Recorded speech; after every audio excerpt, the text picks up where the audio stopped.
Greetings and a very warm welcome to you all. Thank you for joining Global Peace Studies for Sustainable Development in Africa, where we discuss pertinent issues of peace and sustainable development around the world and across Africa. Today, we are beginning with one member less. Our colleague, speaker, and participant, Hermann Borg, OFM, passed away last week. And so I would like that, first of all, we just pause for a minute and remember him just before we proceed with our program. Thank you.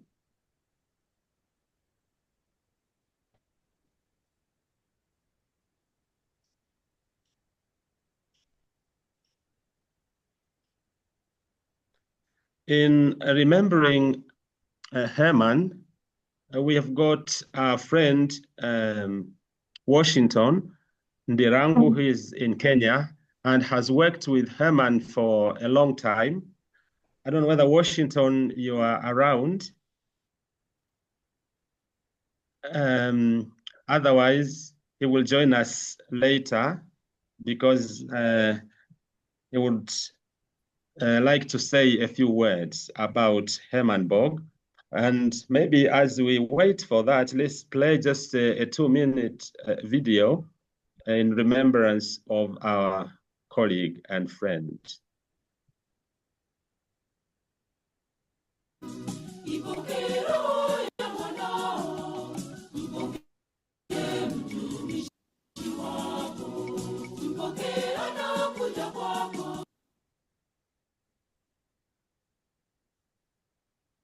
Well, it seems also the internet isn't our best ally again.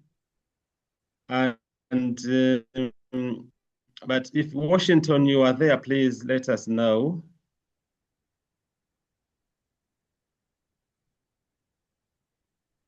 Hermann has been a Franciscan order for, I think it was in Nairobi, Kenya.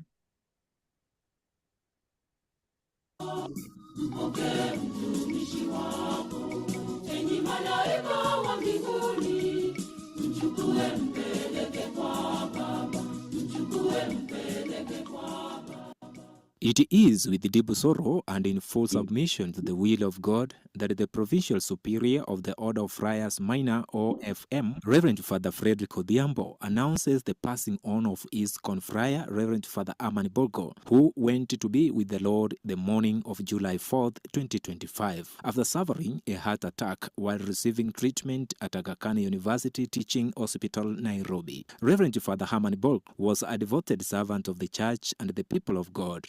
May his soul rest in eternal peace. Naked I come forth from my mother's womb, and naked shall I go back again. The Lord gave, and the Lord has taken away. Blessed be the name of the Lord. In the book of Job, chapter 1, verse 21, eternal rest grant unto him, O Lord, and may the perpetual light shine upon him. May he rest in peace. Amen.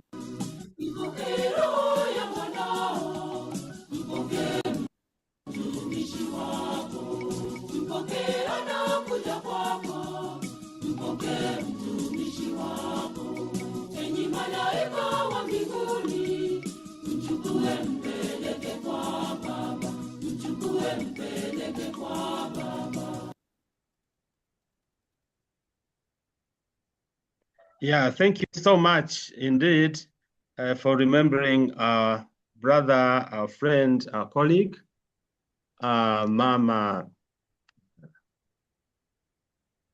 yeah, friend indeed. And Washington, are you there? I don't seem to see him, but I would like to take this opportunity. I should also introduce just by name our colleague we see here on the screen, Heinrich Gokel, who is a brother, also fellow Franciscan, who has lived and worked with Hermann, yes, for many years. So we really express our deepest condolences also to you and to the friars and all the community and conservationists, especially as regards, Hermann as the founder and of Mother Earth Network, which is still vibrant, having planted over 1 million trees in Kenya. And so, yeah, it's a deep loss. Now, having said that, we would like to proceed with our presentation. And our theme today is intellectual property rights in traditional knowledge. The speaker is Dr. Lamwaka Alice Veronica from Gulu University, Uganda, where she works and specializes in traditional medicine development. And so, Alice, you are welcome. And I would like to ask Peter if you could help with sharing the screen. Thank you so much all for joining us today.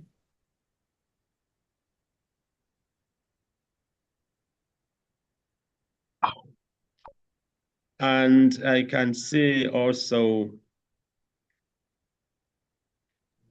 our speaker is arriving. We should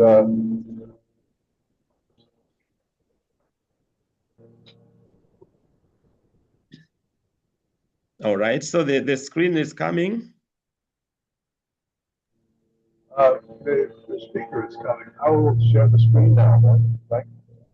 Yeah, the speaker is there. Alice, would you also unmute and say a few words?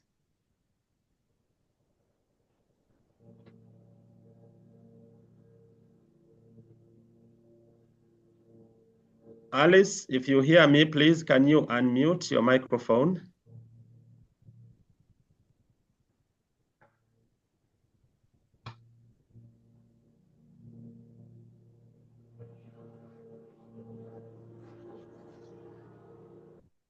I'm here in the middle of a storm, trying to get another place. Okay, you have a storm over there. I hope everything is all right. So we will just wait for you as you get into the right place. And Chris, are you there? Kiala.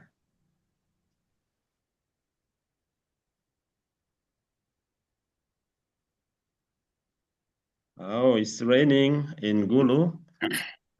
Yes, good afternoon, good morning, good day, wherever you may Chris? find yourself. Right. I'm fine, Mwanza, and you?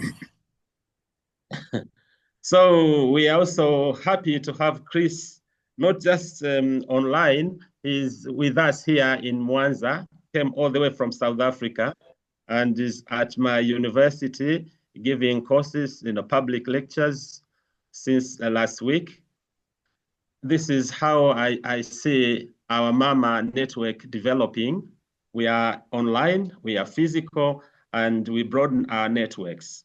And yeah, so it's so happy to have one of us with us today. Thank you so much, Chris. I just wanted to recognize also your presence here in Mwanza. Oh, it's also raining in Kampala, I'm told. So it's rainy season in Uganda, it seems. Alice?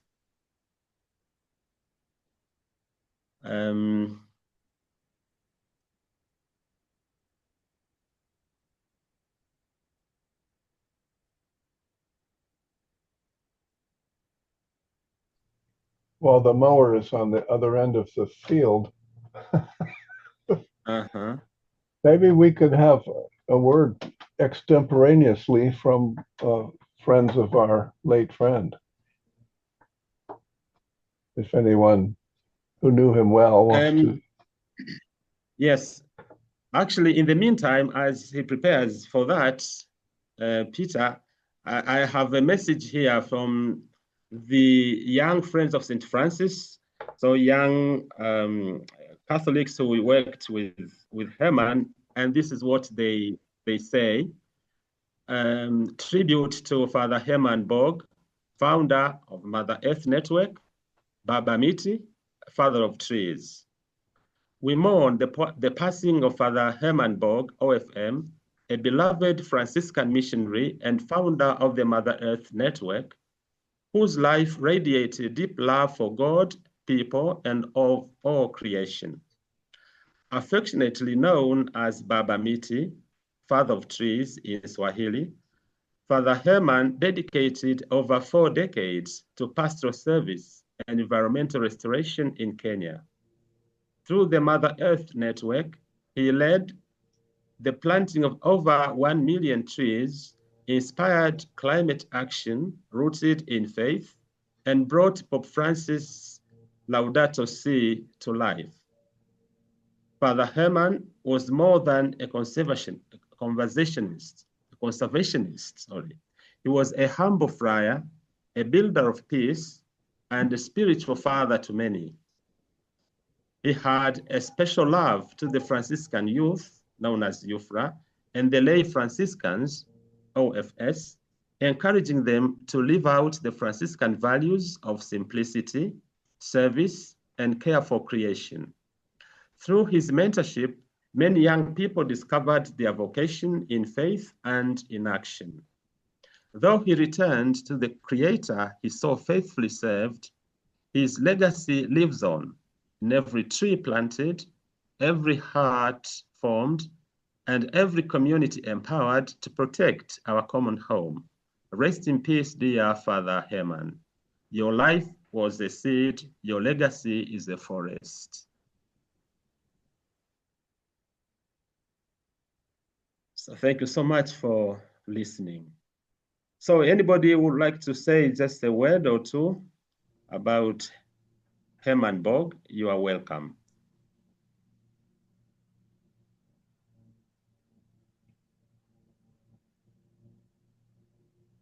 In the meantime, if Alice, you are there. In fact, we could hear you, Alice, but Richard, you want to say something, right? Yes, please. Good afternoon, Yes, from please, Ghana. go ahead. Afternoon to you. Yes, I don't know whether we've engaged him on this platform before, because I'm trying to recall, see whether he was the one that we engaged some time ago. Yes, we did. We were with him several times, actually, but also once gave us a talk on Mother Earth. Yes, Mother Earth Network. Mother Earth.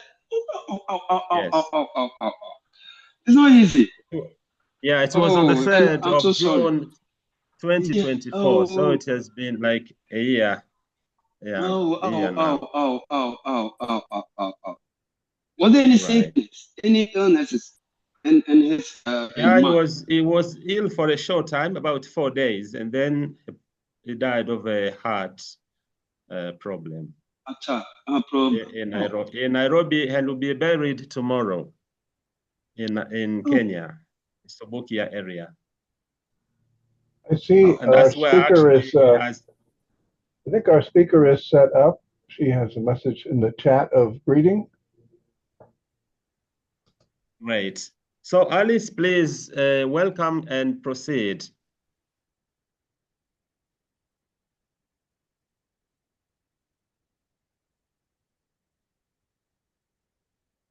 Alice, if you are here, you hear us, please unmute your microphone.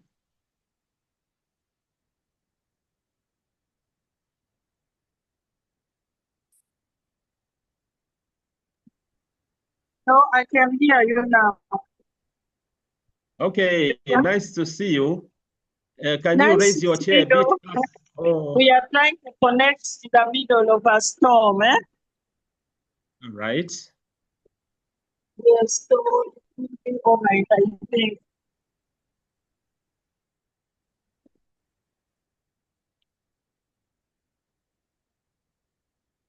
Can I start the presentation? Yes. Welcome. This is the Mama Network, this Global Peace Africa. We are so honored to have you.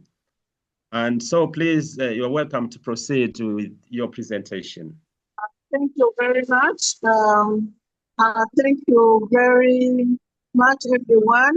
I feel honored to be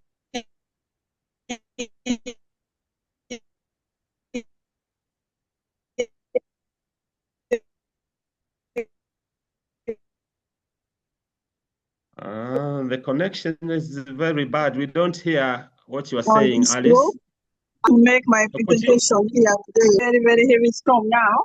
And I will try my best to be as audible as possible and make the presentation. My presentation is on intellectual property protection for traditional herbal medicine in the Cultural Science Center of Excellence in Africa, which is based in Gulu University, Gulu district, which is in northern Uganda.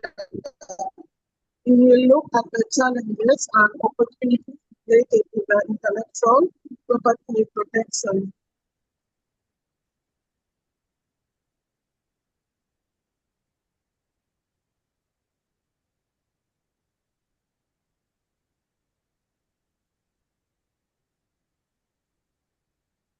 So there is the guideline.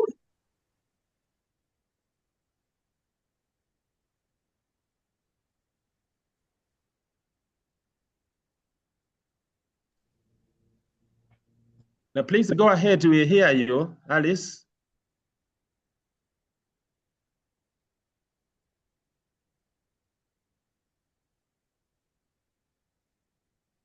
Alice, I hope you see the screen, right? Can you say a few words? So my presentation is going to be talking about transformation, and we'll also look at the contrasting perspective on traditional herbal medicine and in relation to regulation, and then the key strategies that should be laid for strengthening intellectual property, and finally for opportunity for collaboration, the IP rights solution. Not forgetting the conclusion, way forward, and the future for this topic.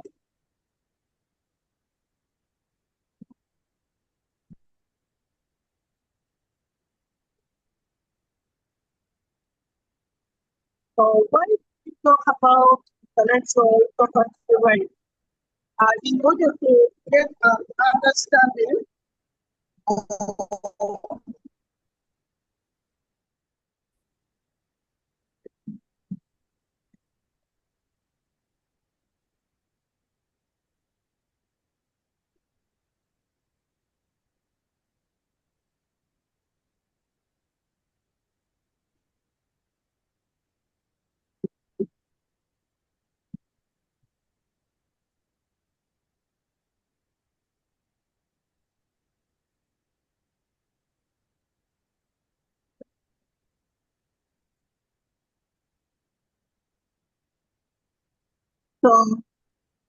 So in order to look at the understanding of the intellectual property rights, you need to understand what traditional herbal medicine is. And we know that traditional medicine has been used since time immemorial. And before anybody visits the healthcare facility, they must have used one product or the other. So we say that our population rely more on traditional primary care due to its accessibility and affordability. However, we know that intellectual property has always been for conventional medicine and not for herbal medicine. So the traditional herbalists and communities at large stay unprotected. And yet, conventional medicine mainly comes from traditional medicine formulas. So this presentation is going to examine the implications of intellectual property rights and community benefit sharing under Gulu University.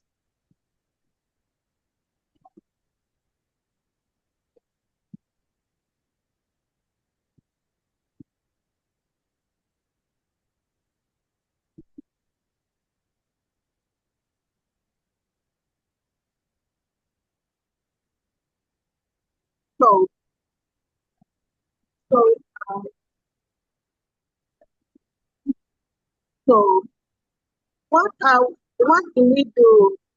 So in this presentation, we are going to highlight the need for a balanced approach that promises innovation, preservation of cultural heritage, fair benefit sharing, and traditional knowledge, not forgetting cultural expressions related to the herbal medicine, and related to the research that we have carried out, that is about sickle cell treatment and its complications.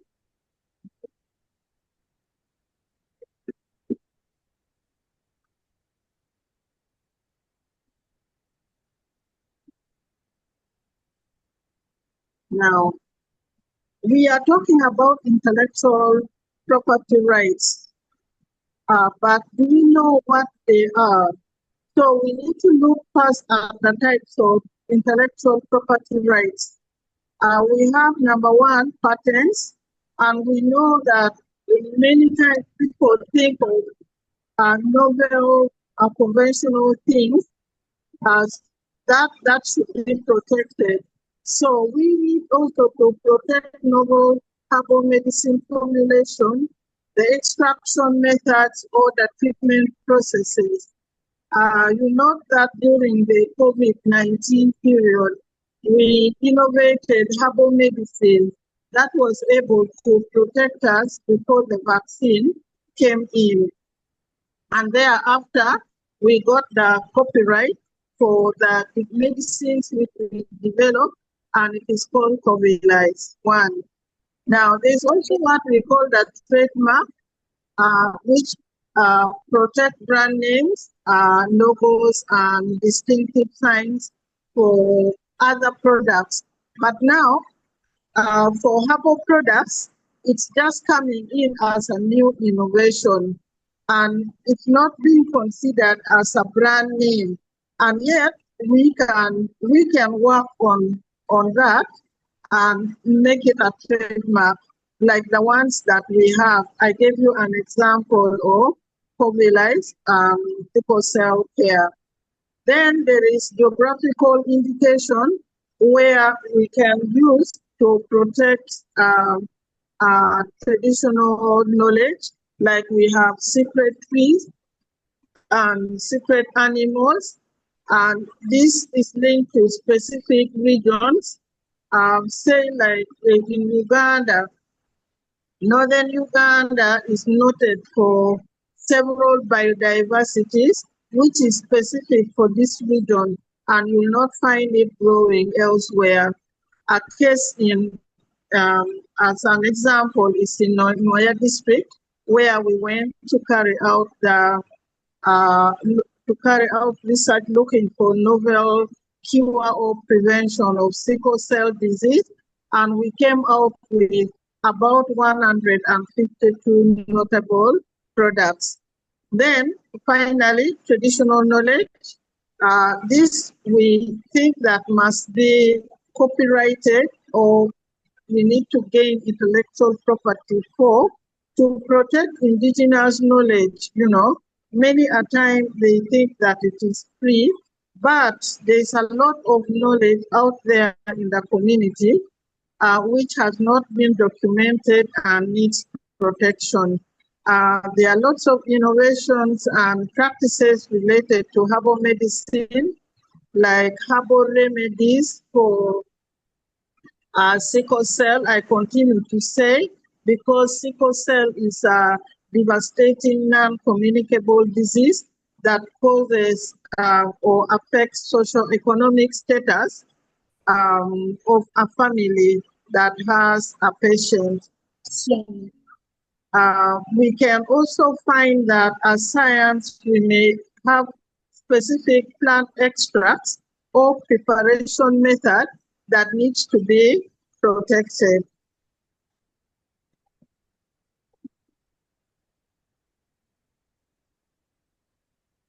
Next slide.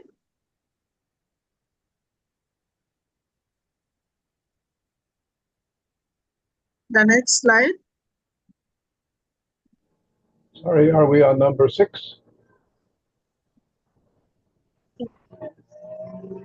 Yes, so I would like to take you through a little bit before I go back to intellectual property on the methodology that we use for bringing out our case.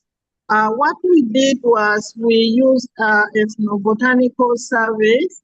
We want to do it in 6 districts, but we went into one district, which is Noya district.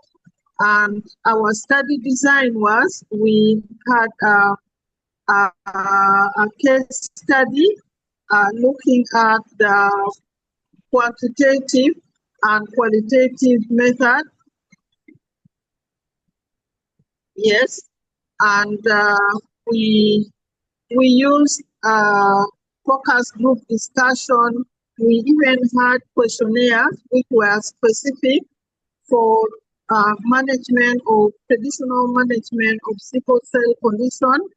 And in the survey, we looked at the plants that they use, the preparation method, the dosage, how they were administering the medicine, and also how they were perceiving the efficacy, that is how useful the medicine was, and also the safety, looking at the side effects which were encountered by the patients within their vicinity.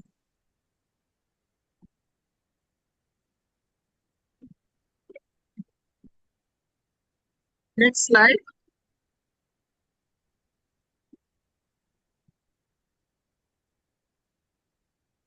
Next slide.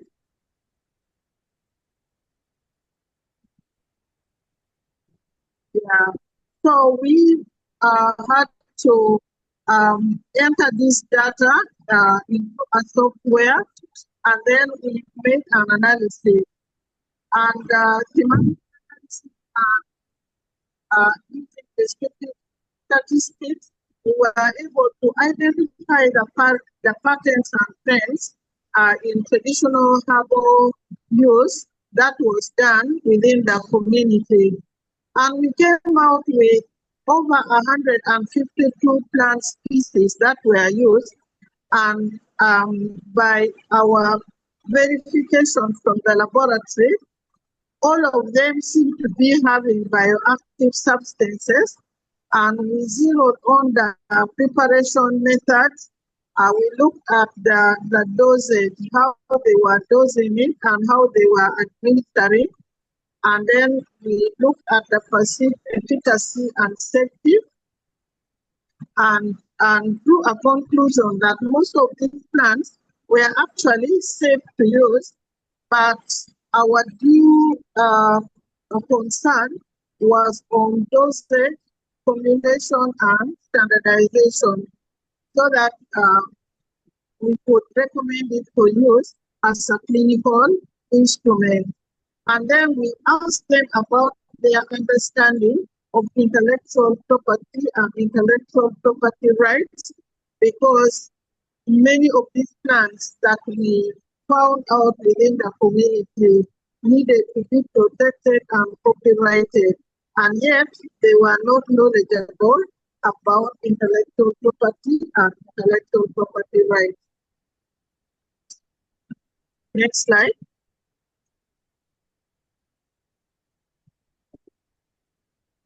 Now, so let's look at the community, because we said the community were not aware, but we brought it to their attention. And then, as Gulu University, we needed, when finally gained patency for this product, we needed to share with the community and have connection to intellectual property. Now, the community benefit sharing practices, we should note that it aims to ensure that compensation and recognition for communities that contribute to the development of products such as the traditional herbal medicine that we are talking about, particularly the one which is related to sickle cell condition, that we see a bright light at the end of the tunnel. So we need to really guarantee intellectual property rights and inform that this can play a crucial role in protecting their knowledge and also can be a good resource for improving on their socio-economic products. So what are the key points that we shared with them? There were 3 key points that we shared with them. First and foremost, we shared with them about fair benefit sharing, that the community should note that they should receive fair benefits from commercialization of their knowledge and resources. And 2, we also say that only those who are willing should give us information. So we inform them about prior informed consent, meaning that communities must provide prior informed consent before their knowledge or resources are used. Most of the time, we found a lot of biopiracy where people hear about particular herbal medicine that works, and they move just straight into the community and ask them where that plant is, and remove the plant without their consent and take it to the laboratory, and thereafter get the knowledge out of it and do not even acknowledge the community. And finally, the third is the intellectual property protection. We shared with them issues related to intellectual property rights, and we told them that this can be protected and including their knowledge. And then we as the university, we have developed intellectual property policy within the university, and we put a clause about the community to ensure that they also be part of the benefit sharing. Next slide.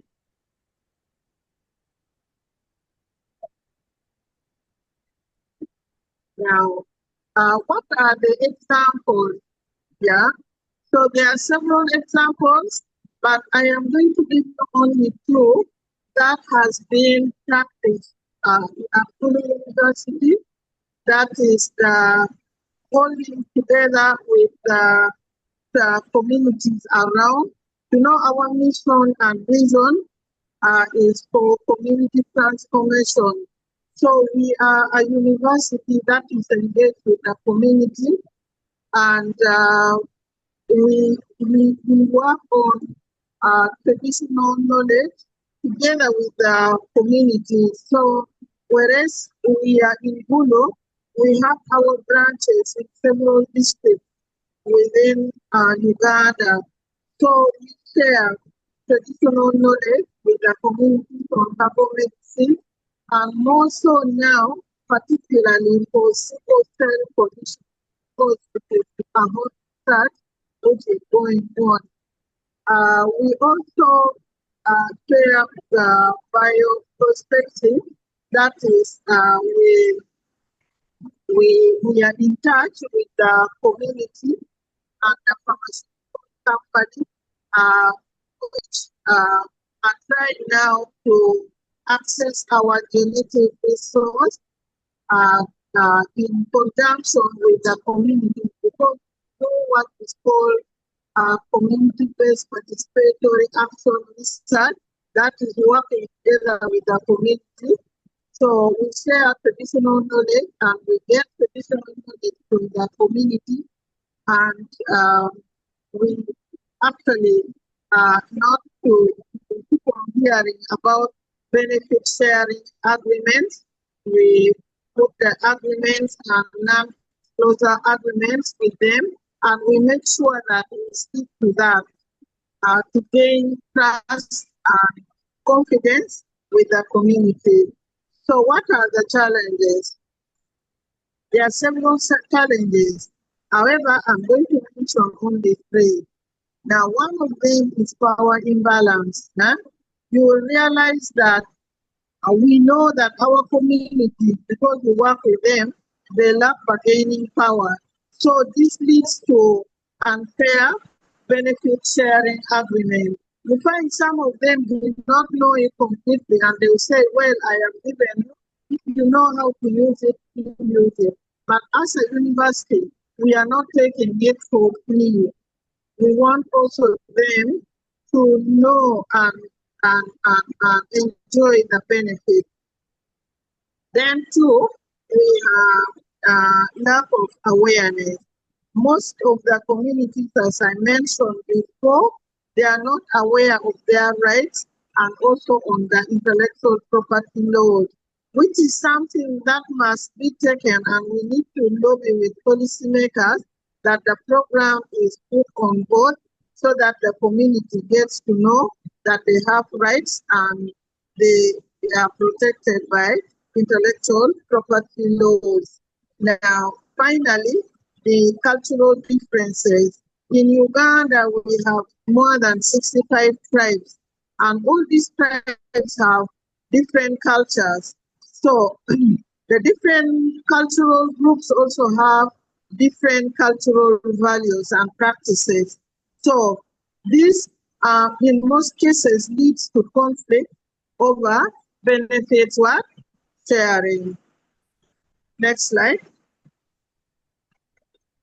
Now, what are the best practices then? Because I have told you what it is and how the community can benefit and the connection between them and intellectual property.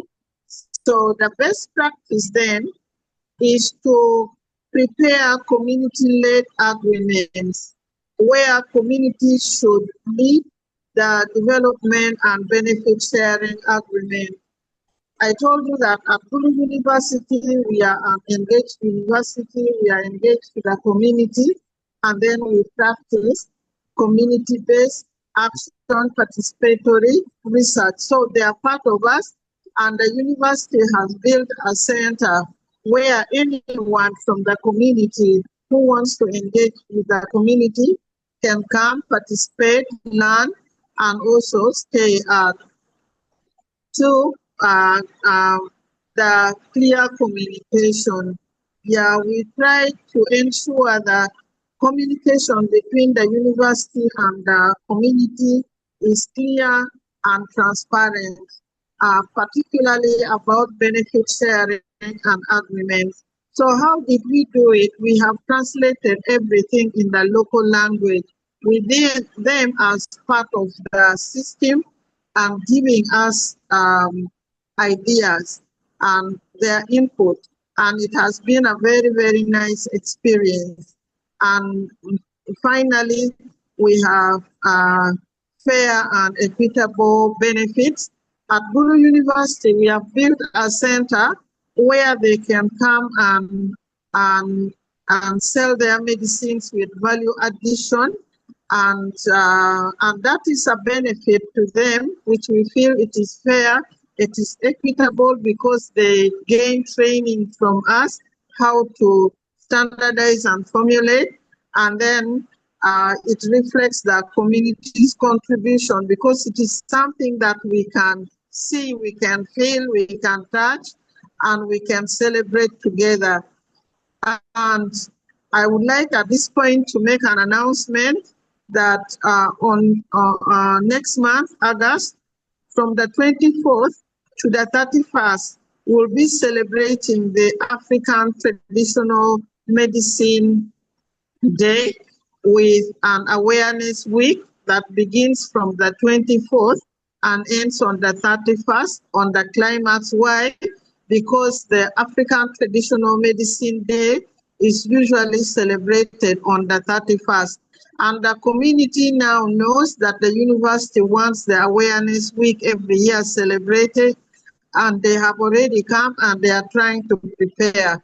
So that is really like, we think it is through our best practices. That's why the community is approaching the university, and we need to work hard to work out a workable system of easily obtaining an intellectual property rights for them.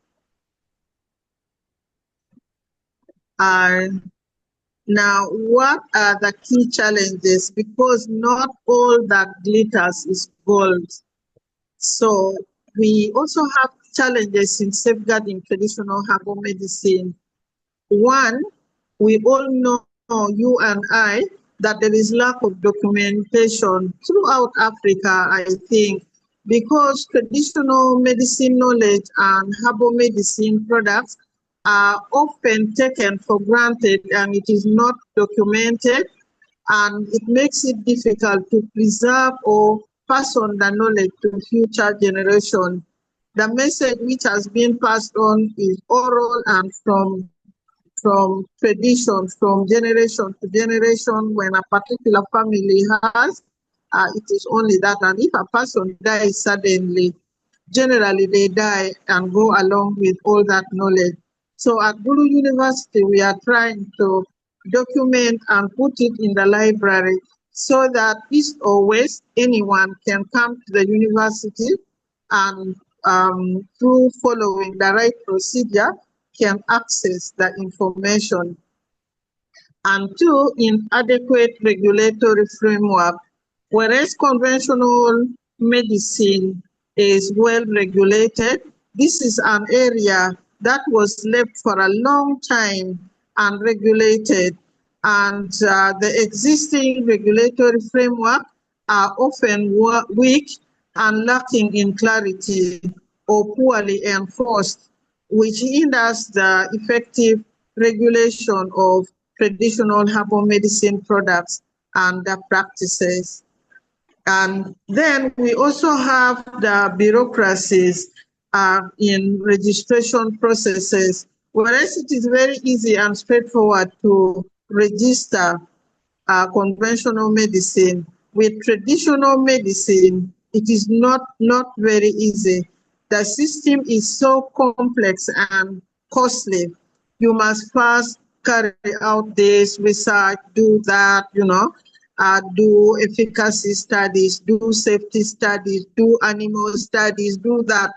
So it becomes very, very, very difficult. So it means that data on traditional medicine is not available. So with this, it has deterred traditional herbal medicine practitioners from registering their products because they also fear biopiracy, because when you go for registration, they want you to open up and tell them everything which is in your product.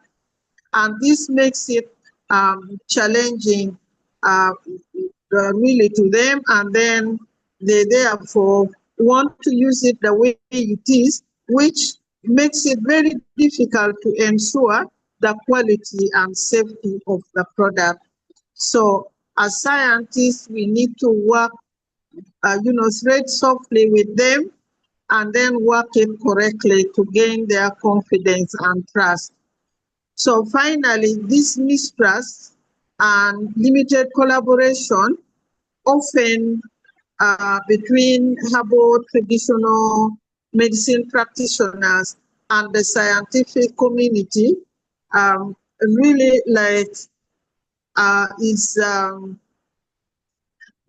it limits collaboration and development of effective regulatory framework. And that is the reason that there are always delays in coming up with novel products. Typical example, we have resistance to antimicrobials. However, when you come with the data, it becomes easy to manage the patients because it works. So because of limited access to resources, traditional herbal medicine practitioners lack access to resources.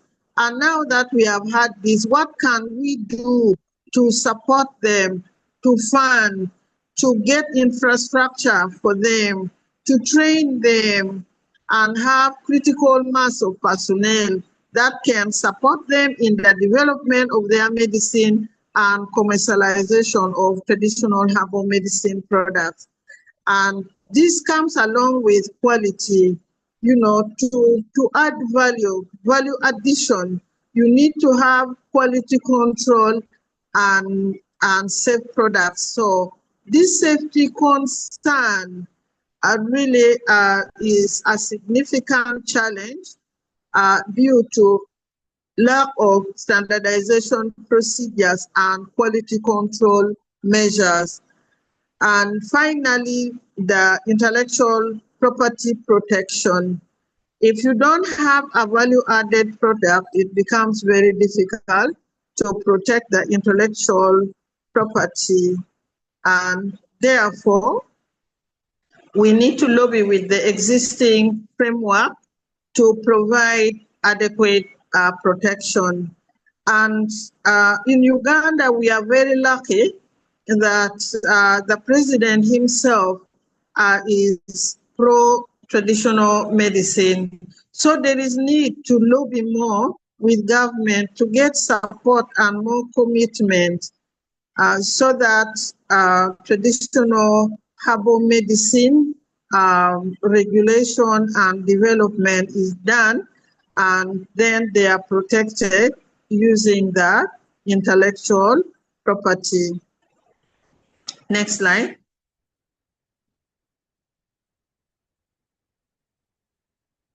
Now, what are the contrasting perspectives on traditional herbal medicine protection? And this is in relation to sickle cell therapies, but also is applicable to other traditional medicine. Now, perspective one is about protection and preservation. Now, when you talk about the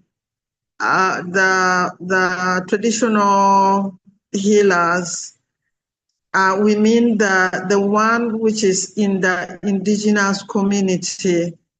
Issues which are concerned are the preservation of the cultural heritage and the knowledge itself. How were they preserving the plants? How were they picking it? How were they keeping it? These are all issues because these plants sometimes require particular hours to pick them. That is when they have concentrated the active ingredients. Otherwise, if you also do it anyhow, it doesn't work. And some of this knowledge are already in there. And then promotion of community rights and self-determination and prevention of piracy. Piracy is killing. You know, it's a big exploitation. How do we work it? So we need to work together with the cultural and traditional healers. Next slide. Now, prospect number 2 is about standardization and regulation that I talked about, that it requires a lot of science, and a lot of science also requires money, and a lot of money requires that the regulatory agencies and pharmaceutical companies and some scientists must come in. So with lack of money, we cannot look at the safety, efficacy, quality control, and potential harm that this medicine can do in the long run. Yeah. Next slide. So what are the key differences? Now you can look at that picture. That was when we went to the field to meet the community and to talk to them. And what we found out is that the approach in relation to protection versus standardization, if they haven't opened up, you cannot move very far with both protection and standardization. And then priorities and scientific rigor. Now, in science, we can say keep it in a refrigerated place, keep it within this temperature. But what about the cultural preservation? They will say keep it under the pot, keep it maybe up, keep it on the tree, hang it up. So where is the meeting point? We need to continue further discussion to see where the meeting point is. And then the community. So when you look at the community, who are the big stakeholders as far as the intellectual property rights of traditional medicine are concerned, you need to look at the community rights versus the consumer safety. To them, all herbal medicines are safe, but for us as scientists, we say it is not safe unless you study it in the animals and watch their behavior. And finally, the methods, the traditional knowledge and then the scientific knowledge. There is very great disparities. So how can we work it together and bring it together? At Gulu University, you will find that what we did was to try and look at the medicine the way they are, try to formulate, try to standardize, and then use a common measure like a teaspoon, a tablespoon, and then the frequency, while maintaining the scientific bit that really that works within that range. And then you also look at the therapeutic window. Medicines that have wide therapeutic windows, it's safer to tell them that, well, you can use this up to this range, and they understand it. And we noted that the community have started using. Next slide.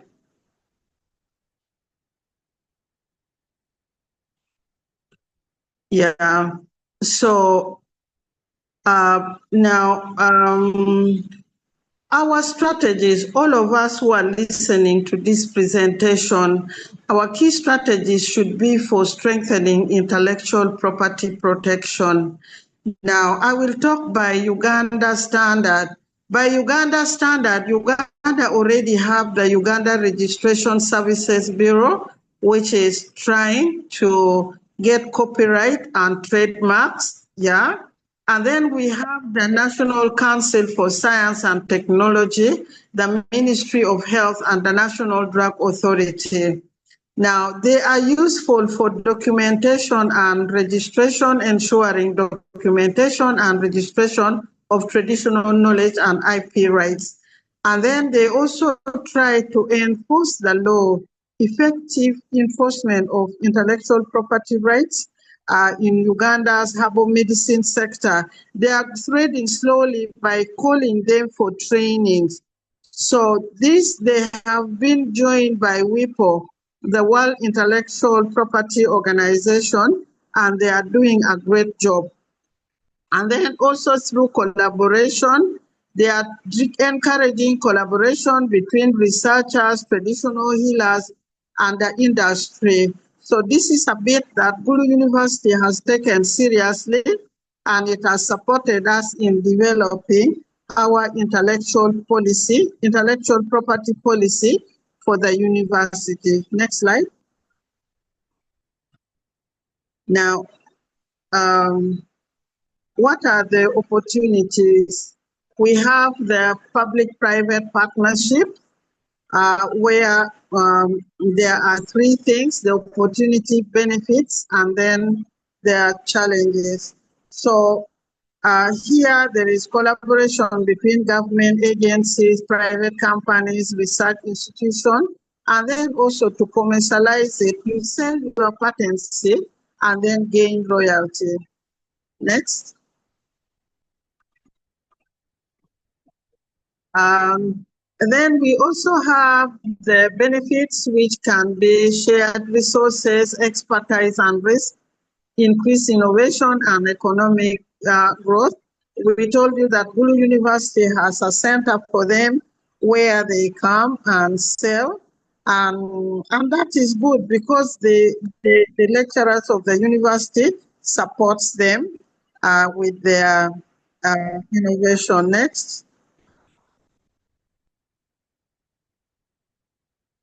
Next. Yeah, the implementation. So I told you earlier on that we establish clear agreement, we define our roles and responsibilities and create frameworks. So we are an engaged university for community transformation. Next. Yeah, so other opportunities is cross-border cooperation. We have the other countries bordering us. So there is the districts, the countries, and then international. So we have been sharing and we have been going into trade fairs within the East Africa region. And I am glad to say that when we went to Burundi and to Tanzania twice, our approach and products has been voted as one of the best in East Africa and the best in Uganda. Next. The benefits now of that, is enhanced protection, reduced biopiracy because you would have got it, and increased trade because now we are a registered entity, we have copyrights, and people have more confidence buying our product. Improved enforcement, you can go international with your product, and then basically there's very little dispute because when people see a product, they know where it is coming from and it is respected. Next. The implementation here is, we know that the East African community is trying to develop regional frameworks, harmonizing laws and regulation, and establishing cooperation mechanisms. Next. And for the industry and the academia, it is still being worked on. Working on the partnership, university industry partnership, and then research institution partnership. It is ongoing. And then the benefits that they can get is really access to cutting edge research and talents and resources because of the scientific researchers who are there, and increase innovation and commercialization of good products.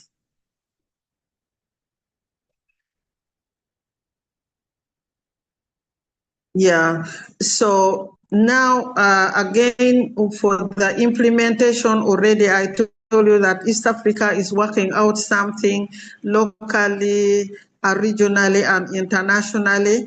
And then last month, there was a meeting with the East African Community Academia. They want to establish research collaboration, and this will definitely define IP ownership and sharing agreements, and it will create frameworks for technology transfer.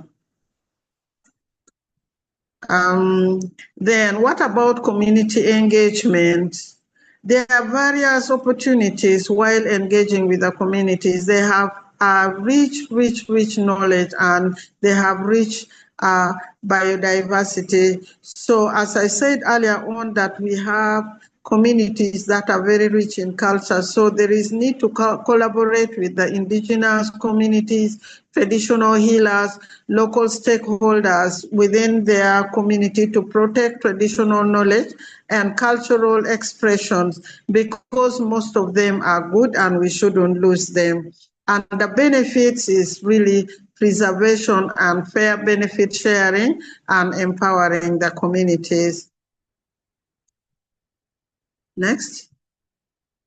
Yeah, so the implementation strategies, as I said earlier on, is to establish inclusive framework, respect community rights, and develop benefit sharing agreements. And you can see that these things are coming over and over again, which means that it's very important. Now, for capacity building and training, there is need to train not only the community, but also the scientists. So the opportunity is collaboration and building capacity, and more so providing training on IP protection is key, because we said our people are not knowledgeable, and then look at how to manage and enforce IP protection rights. Now, the benefits would be really, as we keep on repeating, enhance IP awareness, improve protection, and increase economic benefits.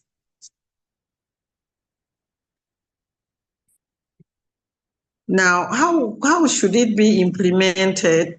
Still, as we are saying, we need to collaborate and develop training programs, not only for the community, but also for the scientists and stakeholders, other stakeholders, through workshops and getting resources, providing technical assistance, and then technical capacity building support. Next. Now, finally, we are coming to an end of this presentation, and one which is very important, the conclusion and recommendation. In conclusion, we think that the research underscores the importance of cooperation in healthcare initiatives, because well as we think this is within the community, we should look for ways of taking this product and using it alongside conventional therapy. And then we also must follow on with URSB and WIPO. Their initiatives must not end where they are. They should continue more, and we should partner with them. And then building trust between communities and universities, scientists and stakeholders must do that. And finally, healthcare providers and the ongoing need for advocacy and policy development at all levels to comprehensively address the challenges faced by traditional medicine and intellectual property. In the picture, you can see us holding a focused discussion. So we came up with recommendation that if we establish a robust IP protection framework for traditional medicine practitioners in the Cultural Science Center of Excellence in Africa in Gulu, Uganda, it will be crucial for promoting innovation, preserving cultural heritage, and ensuring economic benefits for both local communities to achieve what our recommendation. So therefore, we recommend that a center or infrastructure be established. They should develop a tailored IP policies, must develop capacity, engage with the community, collaborate and partner with interested partners, and create a database for development of indigenous knowledge systems. And what about the future? So well as we look at that, we also need to look at future directions. And in our meeting, we found out that there is need to integrate with global intellectual property frameworks like ARIPO, WIPO, etc. And then also to create an innovation hub wherever there are activities going on, whether now or in the future, and also have community-led initiatives and create as many of them as possible, and more so promote interdisciplinary research and use community-based participatory action research for our program. And finally, this recommendation, I think if we all work towards the implementation, it will employ a future direction. Particularly, I talk for Uganda, that it can promote the protection and sustainable development of traditional herbal medicine while preserving cultural heritage and promoting economic growth. I'm sorry the presentation was very long, but I thank you all for listening. I say this for community transformation and for God and my country, Uganda. Thank you. Thank you again. Thank you very much indeed, Alice, for this wonderful presentation. In fact, it wasn't long. It was perfect. You know, we began with, paying tribute to our colleague, Hermann Borg, who passed away. And now then we continue with your presentation.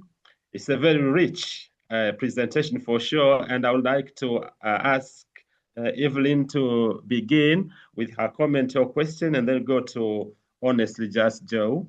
You're welcome, Evelyn. Thank you very much. I'm sorry to jump in right away, but I needed to give an extra vote of gratitude because I was taken decades back into my childhood as a German in a British protectorate in Africa.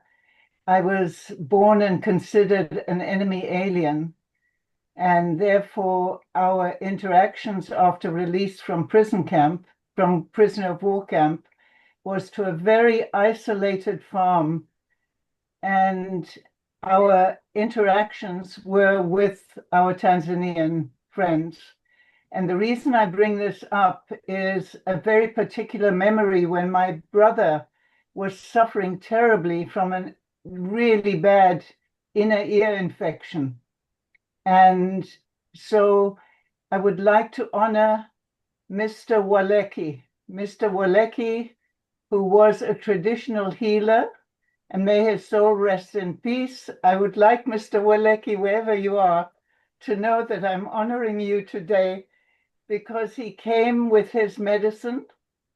He came with a cow horn. My father put the drops in his own ear first, and then he put them in the ears of my brother, and my brother was healed very, very quickly. And I bring this up as just one example of several where we benefited from traditional healing in the absence of access to Western healing. And I honor Gulu University for its work. I empathize with the bureaucracy. Our NGO, which is working to accredit peace professionals, it took 4 years in Ottawa, in Ontario, in Canada, to get a trademark for our process. So our just a relatively simple exercise took 4 years. So I can just only imagine the complexities in healthcare.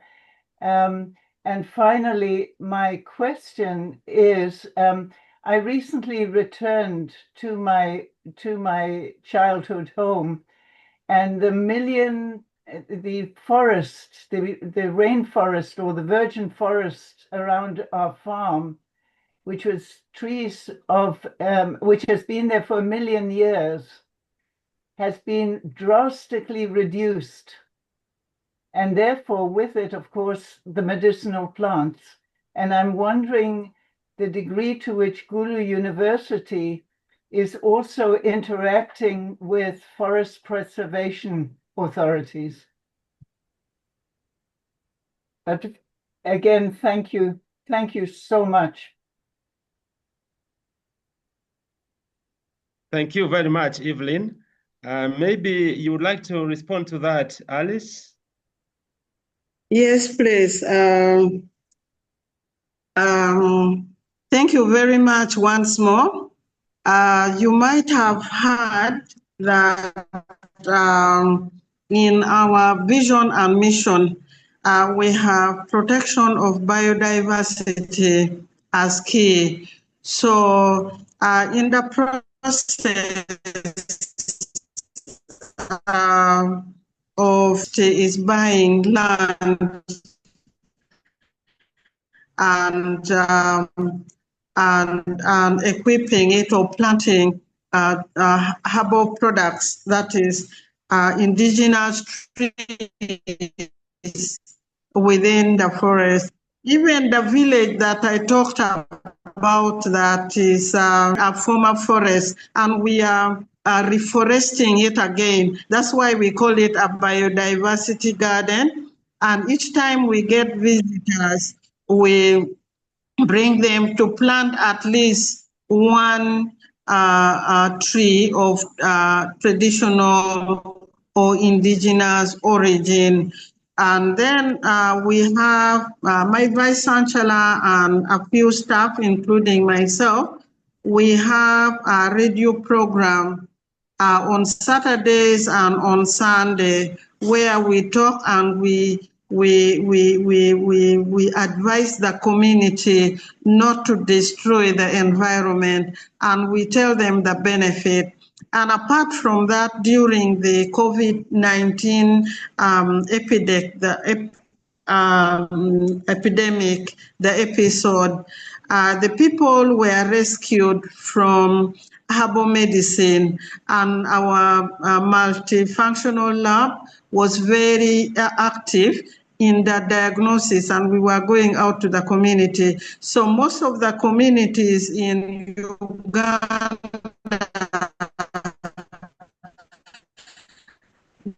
know that our biodiversity, where we have cases which are really like coming into the world, like prostate cancer, breast cancer, cervical cancer, and therefore, what is the biggest drawback is, of course, funding. We don't have these plans at hand with us. You need to interact with foresters and buy from them. And Gulu University, being a public university, without prior planning,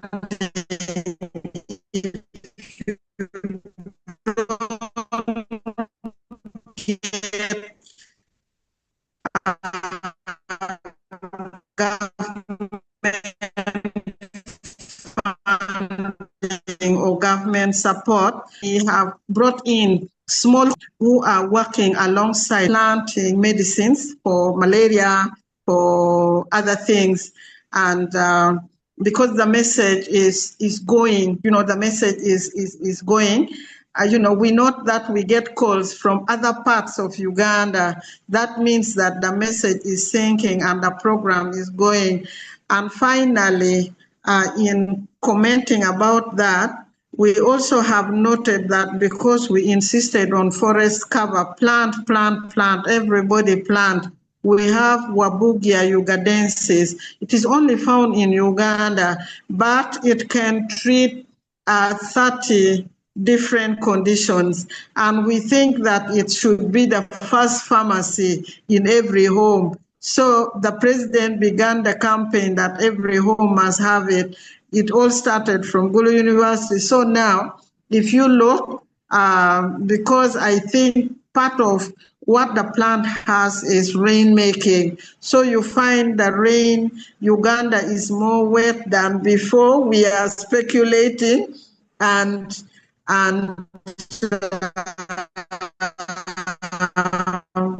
we the next 10 years, give be fine. And I take this, and if you can also come and participate during the African Traditional Medicine Day, which will take place next month from the 24th to the 31st, so that you can also get the feel of how we do it physically and practically. Thank you. Yeah, thank you so much indeed. Let's go now to honestly just Joe, and then go to Simon and then Odoch. So after these three questions or comments, you may respond, Alice. Joe, please.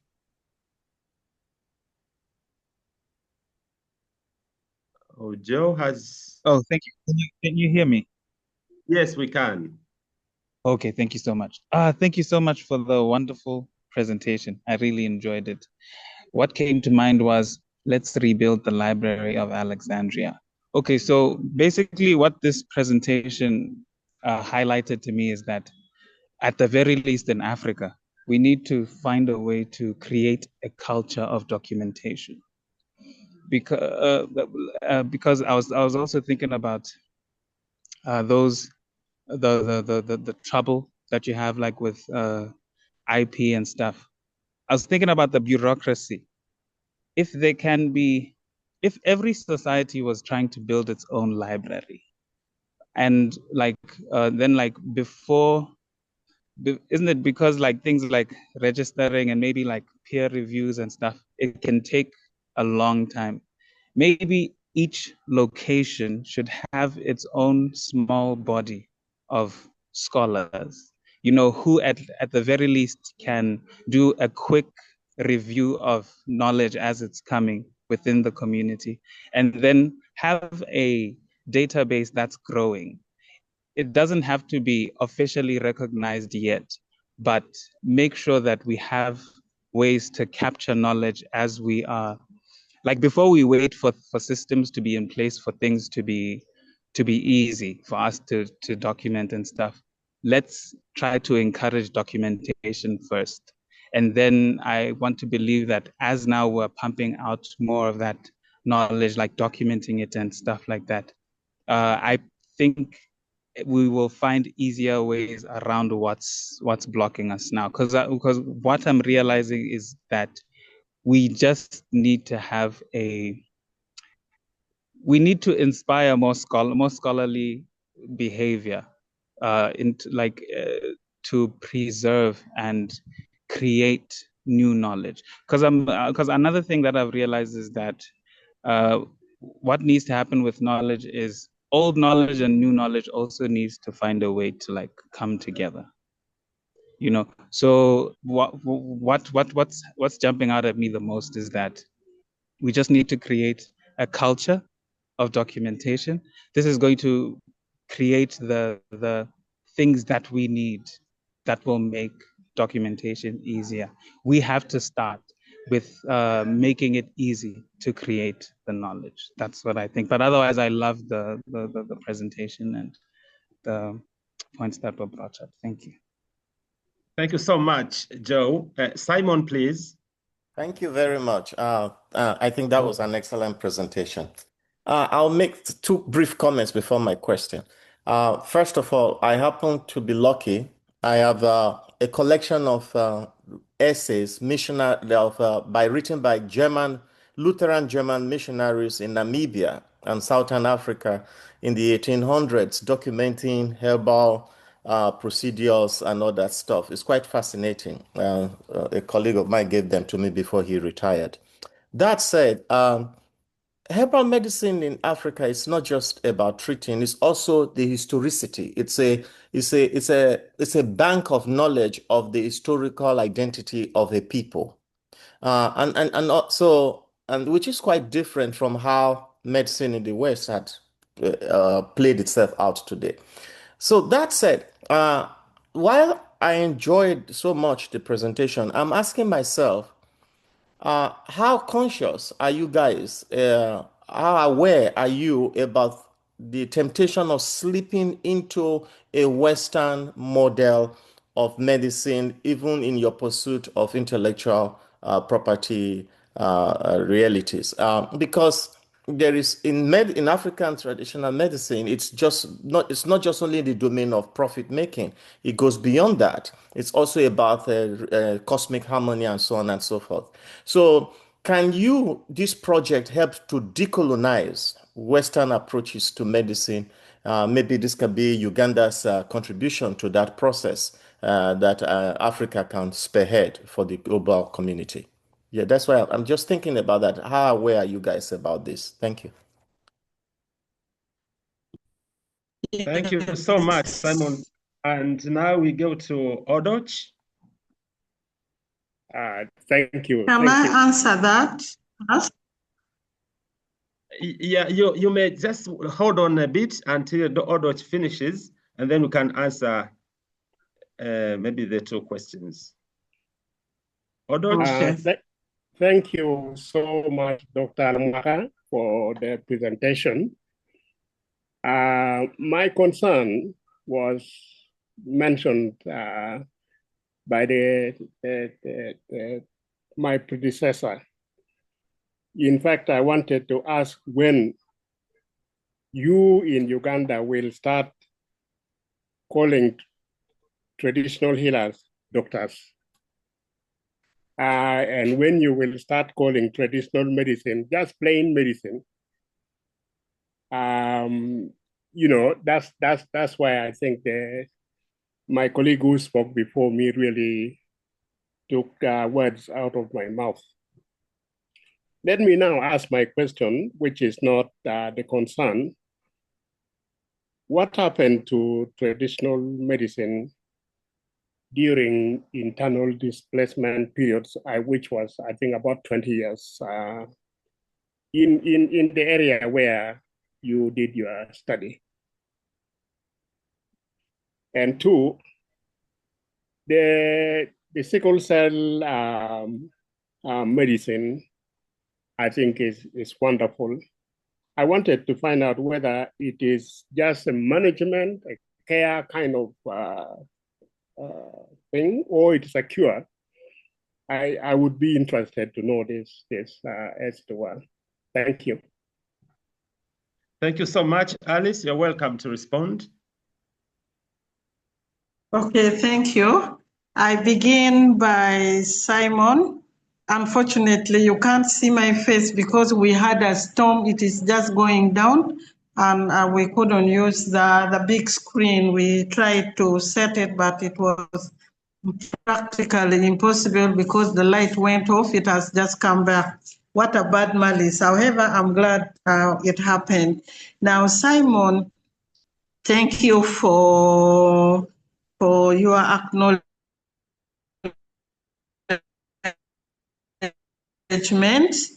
I am glad that really the account documentations on traditional medicine and ways of doing things. Now, it's because we noted that that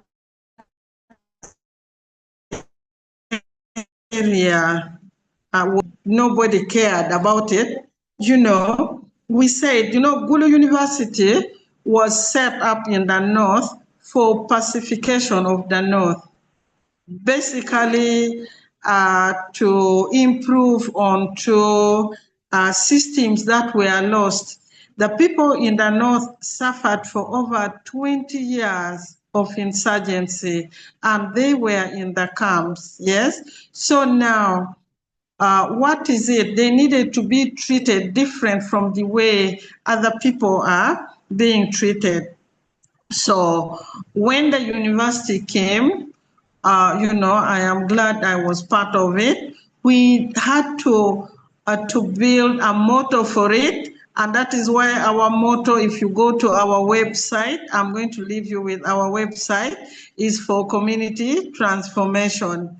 And then when you look at the mission, you know, the mission is quite unique, and we are sticking on to that for the community. And then how do you begin to realize what the problem of the community is? By working it out together with them, community-based participatory action.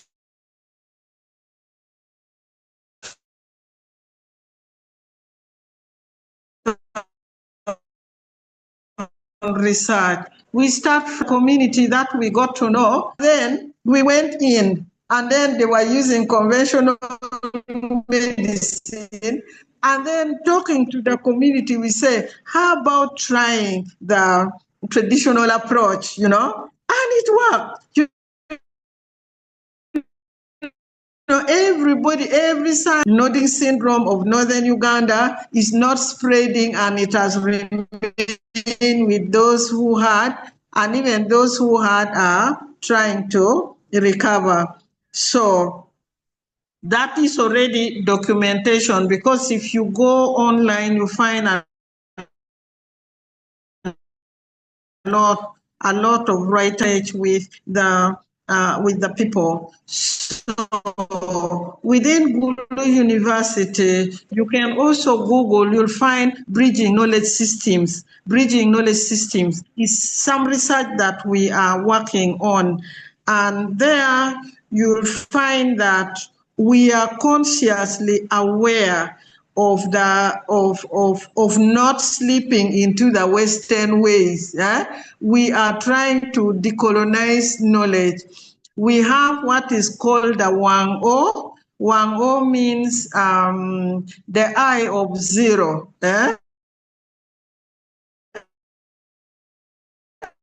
When you say the eye of zero, the fireplace, you make a circle with a fire in the middle, a bonfire. And that is where we gain our knowledge. We call in the chiefs, the elders, we sit with them around the fireplace, and we get the original knowledge, and we try to compare with the Western knowledge. Now, this comes to our medicine. Is your medicine not sleeping there? This is again something that I say, well, we can talk online, but I also invite you to come and share the experience with us. The medicines which I formulate and standardize is the natural one. We use natural medicine, natural preservative, and traditional measurements, and then also traditional method of preparation. Yeah. We have not gone into going into tablets. We want them to drink. We want them to massage. You know, we have a massage oil. Many times the people have started a name for it, that miracle oil. It's from natural plants, which we got knowledge from the indigenous people. If you touch someone and put it where there is pain, you know, within minutes, the pain goes, and then it doesn't come back. So what is it? It is the wonders of nature. Now, the question was, everybody else was telling me that now you need to make it into a cream, you need to make it into this. We said, no, we want to first enjoy it the way it is. And if need be, then put it the other way for those who want it the other way. So if you look at my product, you know, there is Covilize 1, Covilize 2, Covilize 3. So Covilize 1 is the natural form. Then the 2 is with the extracts. And then 3 is with the particular molecule picked out.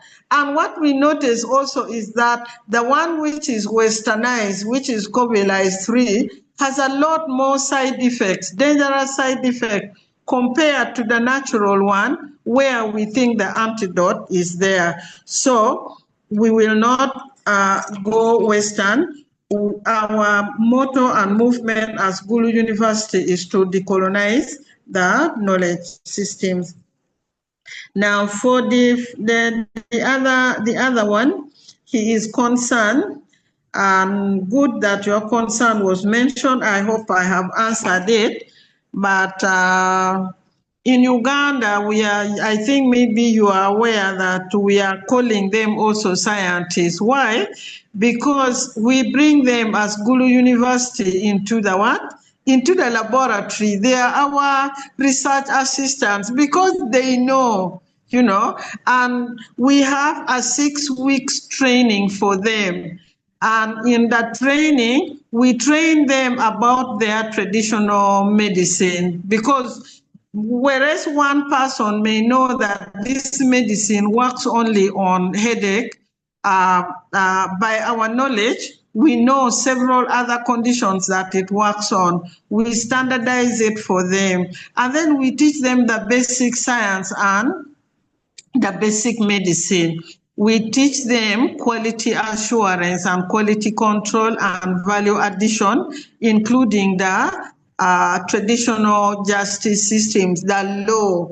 Yes, so when you train, like someone who has not had formal education, if you teach them the formal way, it sticks, and they do it the right way, So we teach them also how to do value addition on their products, and they can do it correctly. Now, what is the next question? The next question is changing their names.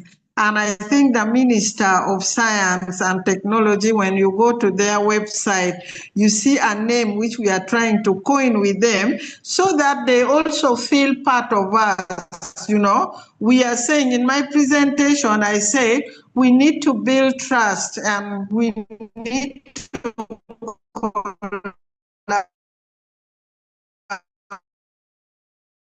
collaborate. So we continue modifying and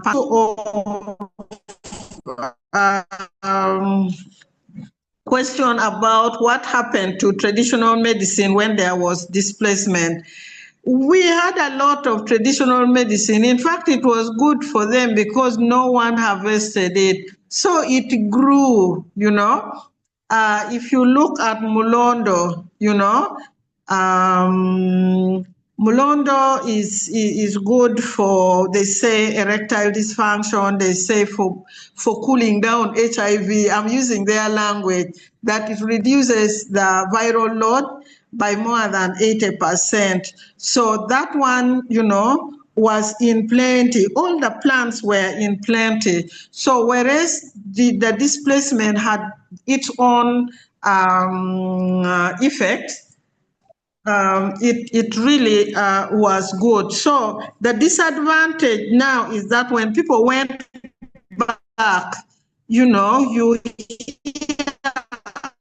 about land wrangles within the northern region. So people are cutting down trees, they are cutting down shea butter trees, which is very useful, and many other medicines. So nothing happened to the plants. They grow.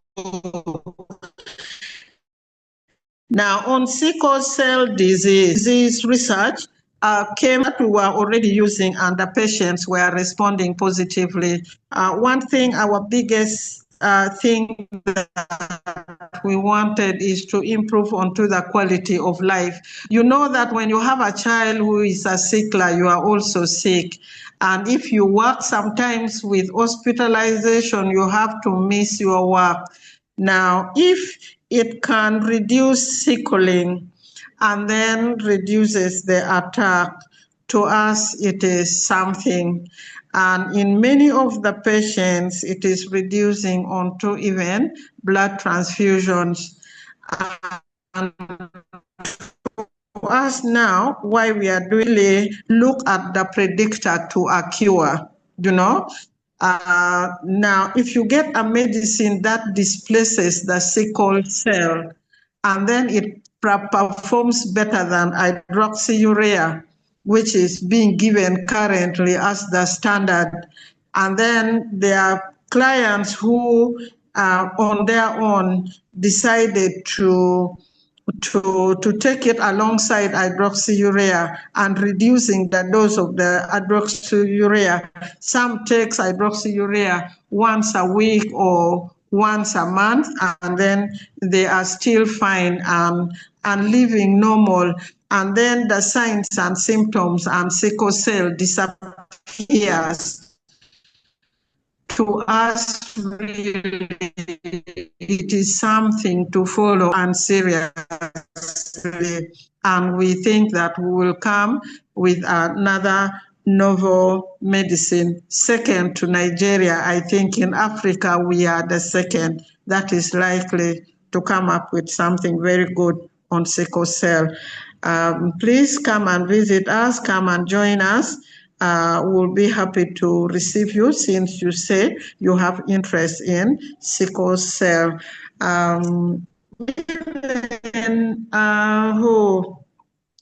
Even honesty, we ask you to join us and be part of us.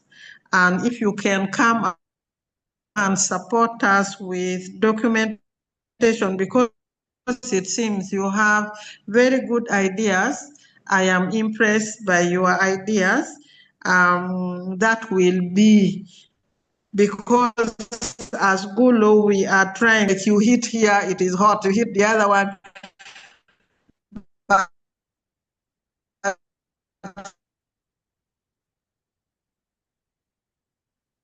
still you try to put someone on this forum who is to make, do not hesitate to contact me. You can talk to George, and George has all details of mine. Thank you.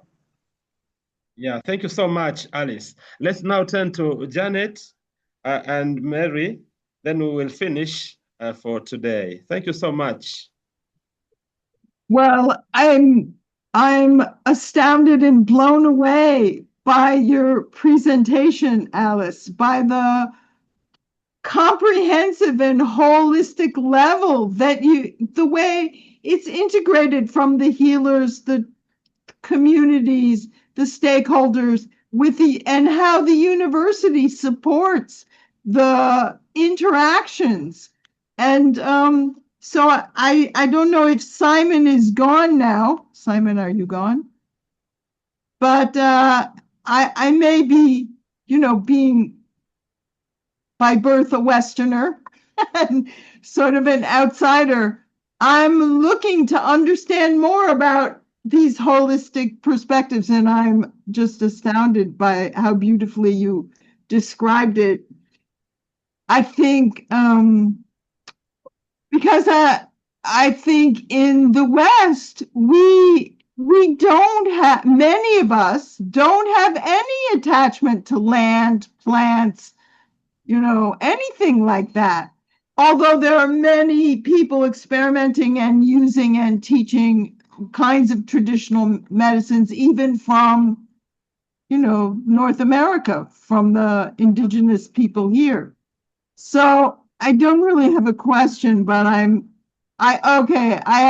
there's a book called Hospicing Modernity, and it's about making modernity die, and replacing it.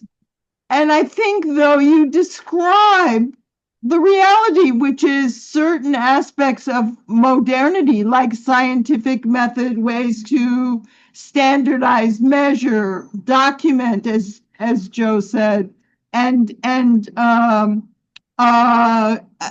delineate, and to build community, and to bring indigenous people and growers and healers into the lab, the research lab, and conversely to go into the landscape, planting more trees and contributing to the protection and refurbishing is just extraordinary. I'd love to come to your program. Well, I don't know if I can. Thank you so much. Thank you so much. I'm just astounded at the model beyond the model for peace and development that you've proposed. It's so comprehensive. And if you could say something about how you got to that place, I would, maybe you've said it enough, but anyway, that's what I'd like to know more of. Thank you. Yeah, thank you so much. We know when to begin, but not when to end. And Well, I said Mary will be the last person to speak, and now I see two hands. And this is, we start with one hand, Peter, you remember? Now I think we've got three or four. So, Mary, would you like to go forward? Okay, thank you, lady. So beautiful. Please also to try and be brief. I'm sorry to kind of pressure you, but we have no time left. Thank you, lady. Tonight I'm really experienced. It's beautiful. Thank you. And China also have a traditional medical and like massage and acupuncture. I never touch, I never try because I'm a student. Medical. I'm so sorry. And in China, government teach the traditional medicine lovely and sustainable to two ways. One way is combine traditional Chinese medicine and the Western medicine together and really good. And another way is respect the China traditional medicine with pure only Chinese herbal. It's also good. And in Chinese, many old people, they love pure and traditional herbal.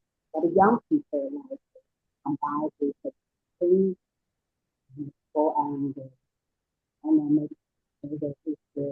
it's like a fashion, the new and the idea. I have to how about everything in the Western medical and traditional medical they apply or they are combined or they are just something together. Well, Mary, I thank you. So please let's reserve the other questions till next time. We can still ask them when we meet. And I thank you so much indeed for your time today. We had a very interesting session. And we thank in particular Alice, our speaker, and we're looking forward to meeting you in Gulu one day on those dates that you mentioned, 24th to 31st August. So bye-bye for now.